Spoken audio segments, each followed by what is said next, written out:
con una entrevista. Creo que además puede ser de esas entrevistas, aparte de lo que nos cuente, muy interesante porque es gestor, no solemos tener aquí gestores. En este caso no viene lo típico de la pata del value, que aquí solemos traer a veces a gente muy value, ¿no? Aquí vamos a tocar otro tipo de gestor, pero que aún así nos puede aportar muchas cosas interesantes, sobre todo también de cara a algunos de vosotros que queráis dedicaros luego profesionalmente. Muchas gracias por venir, Luis. No, Sergio, muchas gracias por la invitación y un saludo a todo tu auditorio.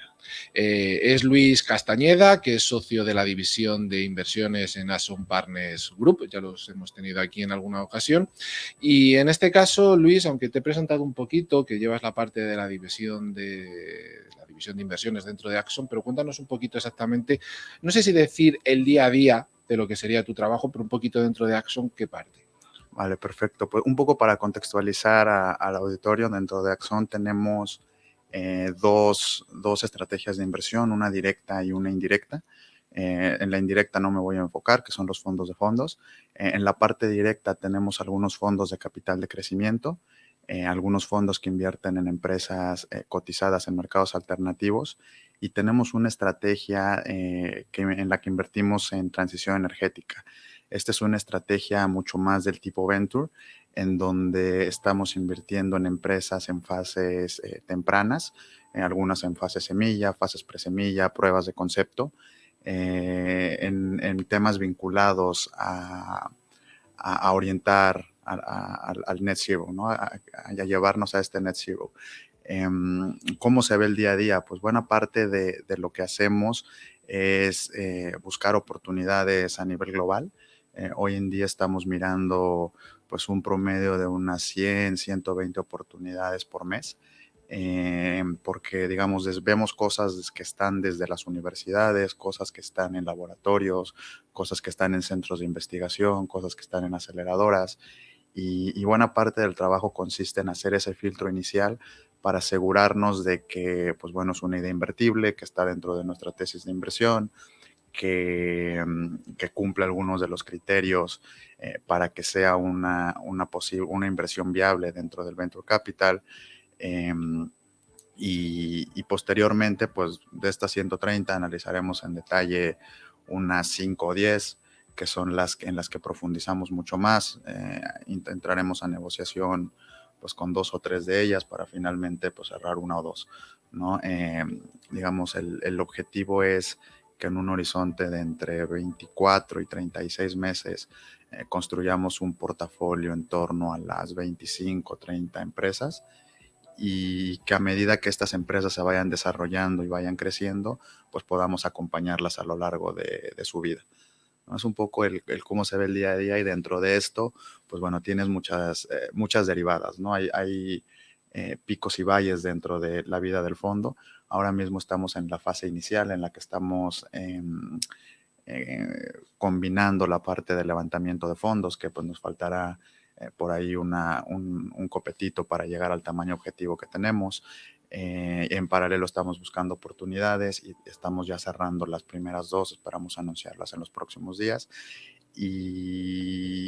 Una vez y en medida que va avanzando el fondo, pues dejas de hacer levantamiento para este fondo, empiezas un poco más a gestionar el portafolio, a trabajar con las participadas, a tener reuniones más periódicas para iniciativas de valor agregado y posteriormente, pues una vez que llegas a la fase de desinversión, pues trabajas mucho más en lo que es buscar un potencial comprador, estructurar alguna salida de forma tal que completas el ciclo del fondo e idealmente pues a partir del cuarto, quinto año estás ya en proceso de levantamiento de un fondo sucesor, ¿no? De manera tal que pues bueno, son curvas que van avanzando en cómo se ve el día a día en la vida de un fund manager. En tu caso, que entiendo que es estar delante todo el día de una pantalla buscando información sobre distintas empresas, ¿haces todo ese trabajo de las 130 empresas que has dicho tú o tienes compañeros que entiendo que te ayudan? No, tenemos un equipo, tengo un equipo, de hecho es dentro de la firma, pues es uno de los más extensos. Lo tengo dividido, una parte la tengo en Colombia, en Medellín y en Bogotá, y una parte la tenemos aquí en Madrid. y bueno, pues dependiendo de la etapa de cada una de las empresas, pues me involucro un poco más o un poco menos, ¿no? Pero Entiendo. en general, Termina, no, perdona. pero digamos en general, pues dado que el tiempo es limitado, pues procuramos hacer un filtro inicial pues bastante bueno. O sea, te diría que de estas 130 oportunidades que te estoy hablando al bimestre, al trimestre, ¿no? O sea, digamos, al año estamos viendo pues, 1000 plus, ¿no? De estas oportunidades, una buena parte, el 50-60%, salen en el filtro inicial, ¿no? Porque son oportunidades que más adelante lo detallo, nuestro compromiso con la sostenibilidad, pero son oportunidades que no se adaptan a ello, ya sea que sean en, no sé, en minería o en extracción de hidrocarburos y demás, que pues de inicio no van con nuestra tesis y las filtramos. Pero de estas que sí avanzan, que son el 40%, pues por lo menos hay una llamada preliminar que nos permite tener un mejor entendimiento. Por ahondar un poquito más, entiendo que el equipo que está en Colombia, que es para Latinoamérica y Estados Unidos, y entiendo que vosotros aquí será para Europa.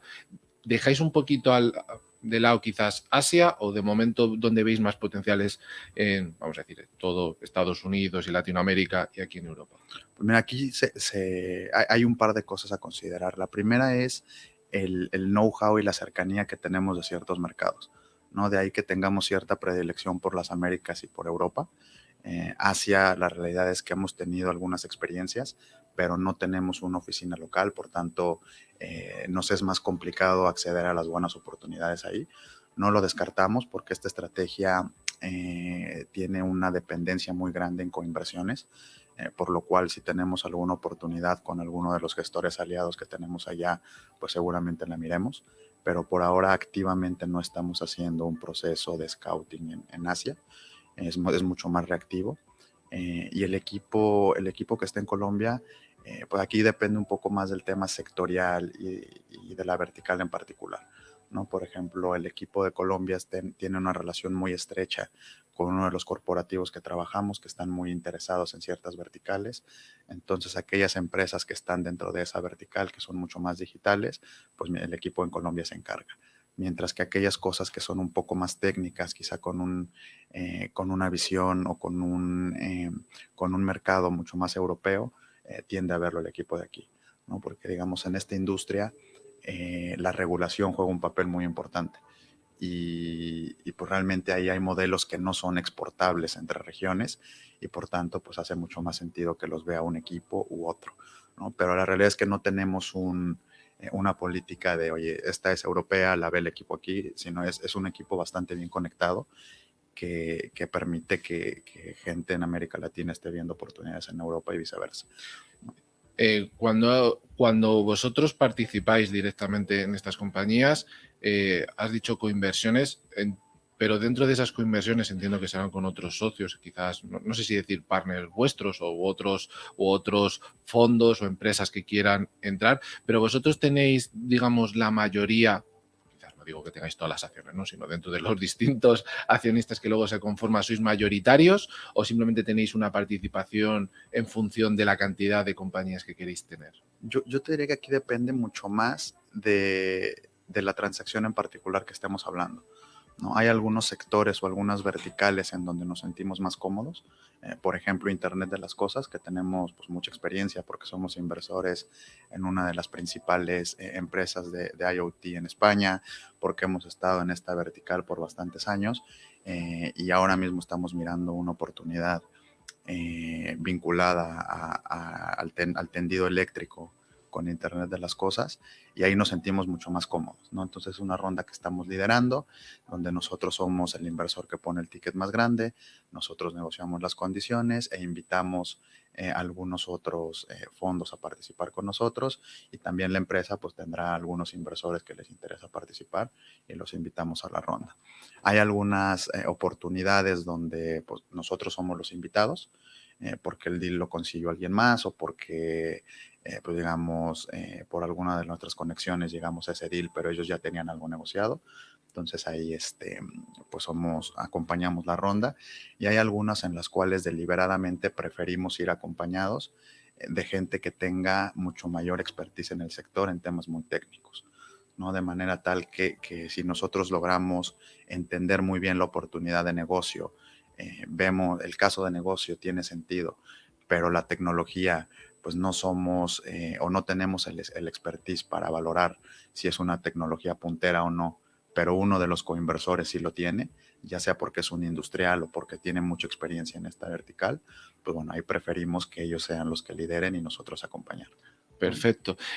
Luego, pues, la cuestión es, ¿cómo surge, digamos, vuestra estrategia en cuanto a la transición energética? ¿No? Estamos viendo cómo desde la guerra de Ucrania y Rusia, sobre todo aquí en Europa, ha cambiado o va a cambiar, supuestamente, no sé cómo, no sé cómo lo plantean hacer todo el cambio, ¿no? Hemos visto que Europa ya ha dicho que 2050 no quiere coches eléctricos.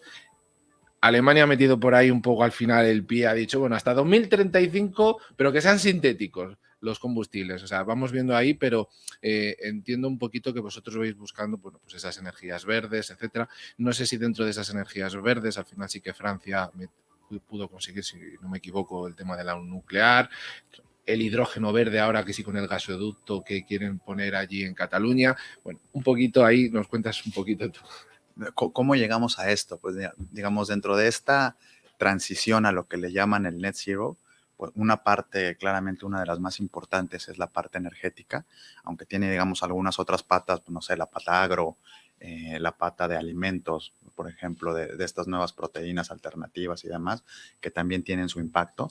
Nosotros decidimos enfocarnos en la parte más industrial, por llamarlo de algún modo, en la parte que está más vinculado al sector energético, eh, porque vimos o encontramos una especie de similitud entre lo que pasaba en la época de transición digital, ¿no?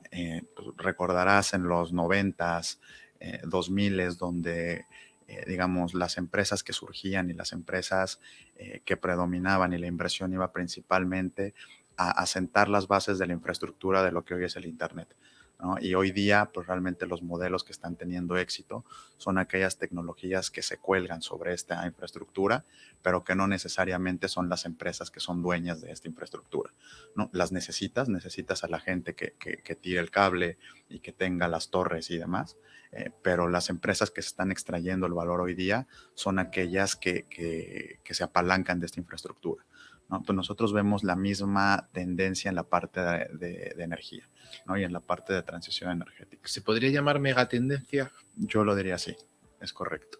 Donde a partir de 2010, digamos, quizá hace una década, poco más, empezó una inversión muy fuerte en infraestructura, en renovables, principalmente fotovoltaica, un poco de eólica, algo también de hidráulica, dependiendo de la región geográfica. Y esa, digamos, esa inversión en infraestructura fue creciendo de manera sostenida durante pues, los 2010 a los 2020, y hoy día lo que está creciendo ya no es esa parte, ¿no? Se mantienen inversiones fuertes, pero donde ha venido aumentando esta inversión es en la parte, por ejemplo, de electrificación de la economía y algunas otras tecnologías que nosotros llamamos tecnologías habilitadoras, que lo que van a permitir es que esta infraestructura que hoy existe sea más eficiente, o que esta infraestructura tenga una mayor duración, o que finalmente este euro invertido en infraestructura fotovoltaica o este euro invertido en infraestructura eólica pueda tener un multiplicador mucho mayor del que tendría si no existieran estas tecnologías, ¿Puedes poner ¿no? algún ejemplo? Sí, sí, claro. Por ejemplo, un ejemplo muy claro es los paneles solares, ¿no? Y eso es muy tangible será muy tangible para el auditorio. Un panel solar hoy día pues tiene una eficiencia en torno al 20%. ¿Esto qué quiere decir? Que de la cantidad que logra captar, solo el 20% se convierte en electricidad, ¿no? Y hay empresas que están desarrollando algunos paneles que no solamente generan electricidad, sino también calor, de forma tal que el 60% o hasta el 70% de la energía que recibe el panel puede ser aprovechada, ¿no? El 20% en forma de electricidad, que digamos eso es lo que te permite un panel fotovoltaico, pero la parte térmica de la tecnología te permite este 40-50% adicional, que finalmente para casos de uso hoteles, casos de uso residencias, gimnasios, pues es muy valioso, ¿no? Porque finalmente gran parte del consumo eléctrico que tienen estos casos de uso es para convertir esta electricidad en calor, ¿no? Y calentar agua, por ejemplo, Sí, sí. ¿no? Entonces, si evitas pasar por la electricidad y generas directamente el calor, pues bueno, ahí Es tienes, un ahí ahorro. tienes un ahorro importante, ¿no? Hay gente que está desarrollando materiales para poner sobre la celda fotovoltaica de forma tal que tiene una mayor durabilidad en ciertos entornos e incrementa su productividad o su eficiencia, en este caso, entre el 10 y el 15%. ¿No? Entonces, digamos, son pequeñas mejoras que estás montando sobre cosas existentes que hacen que tu infraestructura sea más eficiente, ¿no? Monitoreo, ¿no? En este caso, quizás es una pregunta que se desvía un poco, pero eh, como estás dentro de esta materia, quizás me interesa en el sentido, no sé, yo entiendo que todavía lo tiene, ¿no? Hace unos años estudiando Tesla, etcétera, vi que Tesla también tiene que, para poder coger los rayos solares y almacenamiento. Y yo y tú entras a la página web, ten tu propia electricidad, etcétera. Pero claro, si empieza, y además ahora con el auge del COVID, la subida de los carburantes, etcétera, hemos empezado a ver un montón de casas con paneles solares, ¿no? Si al final vamos hacia un consumo privado donde esta tecnología llegue a un punto que ya no sea un 20, que no sea un 40, sino que ya estemos hablando de entre quizás un 80, que ahí tú ya me dirás si estamos muy lejos de eso o no, pero entiendo que vamos hacia allí. ¿Esto no pone un poco en jaque a todas las empresas del sector energético, las eléctricas, etcétera, de que, oye, si al final un edificio, un centro comercial que tenga esta tecnología que vamos diciendo, si la van a tener gratis, hay un sector que puede ser penalizado? Ahí, digamos, ya entraríamos en cuestiones de que quizás los gobiernos empiezan a decir, bueno, lo puedes tener para casa, pero hasta aquí, lo otro tiene que ser con energía de la otra. Pues mira, aquí yo creo que pasa un fenómeno muy curioso porque lo que tiene el tema de las renovables es que, por ejemplo, el sol, pues tú puedes generarlo cuando hay sol, ¿no? El viento cuando hay viento.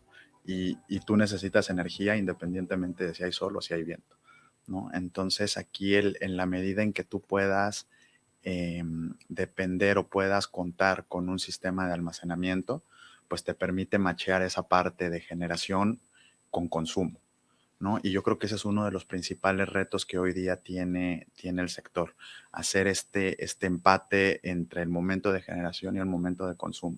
Hay, y hay muchas tecnologías que están surgiendo alrededor de esto, ¿no? De hecho, hay tecnologías que permiten a, a aquellos generadores que tienen un excedente, pues buscar el mercado óptimo para vender ese excedente, ¿no? Y son tecnologías que vienen aparejadas con un sistema de almacenamiento, porque si no logras almacenar la energía, pues no puedes hacer esto, Exacto. ¿no? Y qué es lo que estamos viendo en algunos de nuestros corporativos que son inversores de estos vehículos, ¿no? Que ellos saben de este peligro y están reaccionando, ¿no? Y están reaccionando positivamente. No están intentando bloquearlo, digo, sí tienen cierta resistencia, pero ellos ven que el futuro de su negocio está ahí. Entonces ves cada vez más que utilities en el sector eléctrico pues están montando un brazo de energías alternativas o de energías renovables.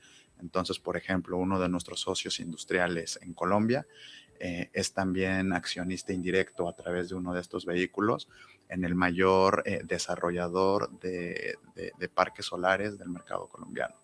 ¿Por qué? Porque ven que eventualmente pues una buena parte de la generación pues va a venir por estos sistemas, ¿no? Aunque incluso los objetivos están planteados a 2030 y posteriormente a 2050, pues se estima que una buena parte de la generación venga de fuentes renovables y en un buen estimado pues llegas al 70%, ¿no? Pero pues aún tienes una parte que va a seguir siendo de combustibles fósiles y que está pues, principalmente relacionada a este match de consumo con generación. Aunque quizás lo has tocado un poquito, pero dentro de ese fondo que estás construyendo, exactamente en qué sectores creéis que hay más potencial de revalorización, qué industrias, un poquito de cara. bien es verdad que has dado algunos ejemplos, pero entiendo que habrá algunos quizás que sean nuevos, que para el oyente diga, esto, esto no, ahí ya me pillas, ahí no sé lo que es. Mira, esta parte es muy interesante porque hay varios estudios de cuáles son los sectores que más beneficio van a ver de esta tendencia. En lo que todos coinciden es que el principal es el del transporte, ¿no? Finalmente, esta tendencia a la descarbonización y este movimiento a la electrificación de la economía, uno de los principales casos de uso es el transporte, ¿no? El más tangible es el vehículo eléctrico, pero no necesariamente, ¿no? Porque también el transporte marítimo y el transporte aéreo van a tener un cambio radical o deberían tener un cambio radical en orden para alcanzar, bueno, con el objetivo de alcanzar las metas planteadas. Pero sin duda todo lo que conlleva la electrificación del transporte, pues es un área donde va a haber muchas oportunidades, ¿no? Desde la parte de la infraestructura que necesitas para recarga hasta la parte de los proveedores y las empresas que manufacturan los componentes para estos vehículos, ¿no? Y finalmente necesitas una batería eléctrica y por tanto pues tienes ciertos componentes que tienes que minar, tienes que procesar esos componentes, luego tienes que transportar esos componentes y al final toda la cadena de valor que hay alrededor del transporte eléctrico es la oportunidad que los expertos coinciden que es más grande, ¿no? Y adicionalmente, pues bueno, vienen otras que son más pequeñas, pero no por eso menos relevantes, como son, por ejemplo, el tema de los edificios, ¿no? Hoy día, pues un edificio que tiene dos partes, ¿no? La construcción del edificio, que lo hagas con materiales que tienen un proceso más eficiente para crearse. Por ejemplo, el cemento, pues o la industria cementera es una de las mayores consumidoras de energía. Entonces, la manera en la cual puedas hacer esa energía limpia y que estos materiales provengan de fuentes de este tipo, pues le das un impulso grande al tema de los edificios. Y por otro lado, los edificios inteligentes, ¿no? En los cuales, pues con dispositivos IoT o con tecnologías que machean la generación con la demanda, los paneles solares y demás, puedes hacer que el consumo del edificio sea un consumo sostenible, ¿no? De esta forma, pues los edificios también inteligentes son uno de los sectores grandes, ¿no? Otro de los sectores grandes es la propia red eléctrica, ¿no? O el propio tendido eléctrico, en el cual pues hay mejoras que se pueden alcanzar de forma muy fácil, ¿no? Llámese con monitoreo de infraestructura, llámese con modernización de la infraestructura, llámese con utilización de nuevos materiales que permitan que esta infraestructura sea más eficiente. Entonces, pues digamos, esos son ejemplos muy tangibles y muy visuales, ¿no? Hay unos que son menos menos tangibles o menos, no los ves en el día a día, ¿no? Como son las tecnologías de captura de carbono, ¿no? Al final, pues esto es un proceso mucho más industrial que el humano de a pie no lo ve en la calle, ¿no? Pero también es una parte que pues, contribuirá en menor medida, pero contribuirá, ¿no? Y también tienes algunas industrias que han estado históricamente haciendo las cosas de la misma forma por milenios, ¿no? La agricultura, ¿no? En la agricultura pues tienes una oportunidad muy interesante en tecnologías que van biofertilizantes, en sistemas de riego.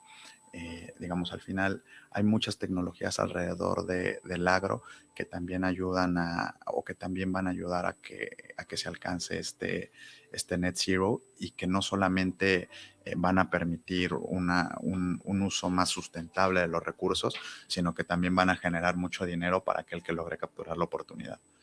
Ya para terminar, en todo este proceso a la hora de invertir, creo que lo has tocado un poquito antes, todos los nuevos criterios SG que estamos viendo, que ahora parece que si no inviertes solo con SG ya se te mira un poquito raro.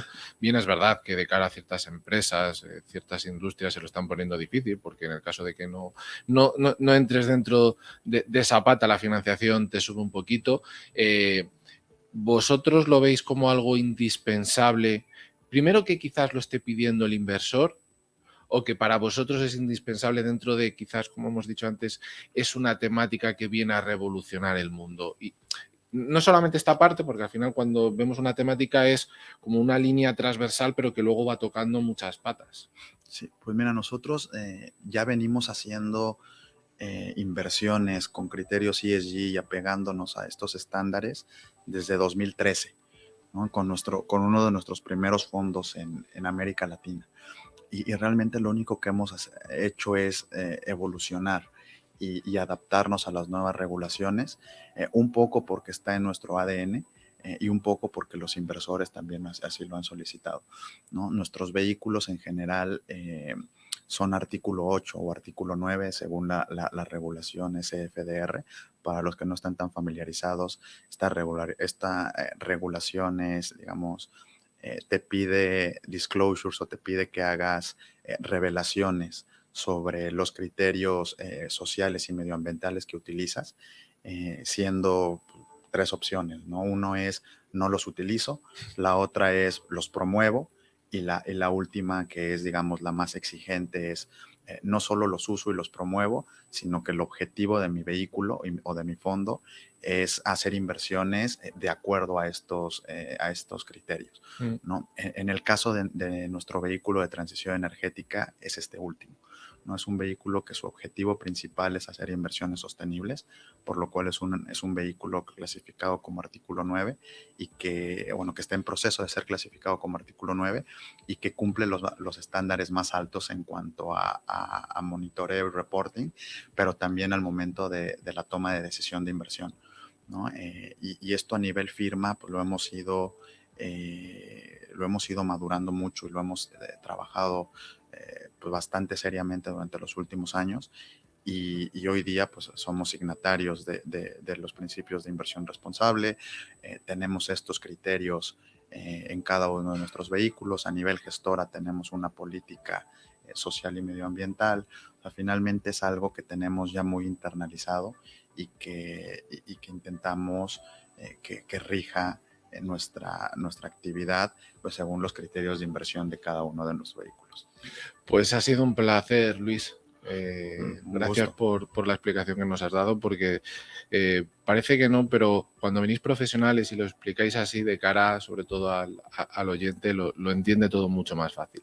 No, encantado. Y cuando gustes, un placer y un saludo nuevamente a todo el auditorio. Pues hacemos una pequeña pausa y ahora volvemos.